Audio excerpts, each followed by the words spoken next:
পুরো বাংলাদেশে যারা আগামীতে রাজনীতি করতে চান, আমরা স্পষ্ট করে বলি, ভারতীয় আধিপত্যবাদের অধীনে বাংলাদেশে আর কোনো রাজনীতি চলবে না।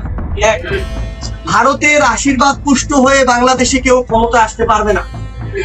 কোন রাজনৈতিক দলকে ছোট করে, টিটকারি করে যারাই করেছে, আজকে থেকে 2 বছর আগে বিএনপি জামায়াত ইসলামকে নিয়ে এভাবে আওয়ামী লীগ টিটকারি করতো, ছোট করতো, যারাই করেছে তাদের পরিণতি আগামী বাংলাদেশের রাজনীতিতে ভালো হবে না।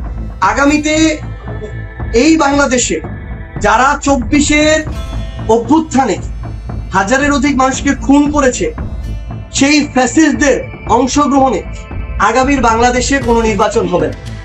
আওয়ামী লীগ এই বাংলাদেশের কোনো নির্বাচনে আগামীতে আর অংশগ্রহণ করতে পারবে না। আমরা ওই প্রক্রিয়ার দিকে যাচ্ছি যে এখন তাদের কার্যক্রম নিষিদ্ধ হয়েছে, বিচারিক প্রক্রিয়ায় আওয়ামী লীগ দল হিসেবে তাদের বিচার হবে এবং দল হিসেবে তাদেরকে নিষিদ্ধ হতে হবে।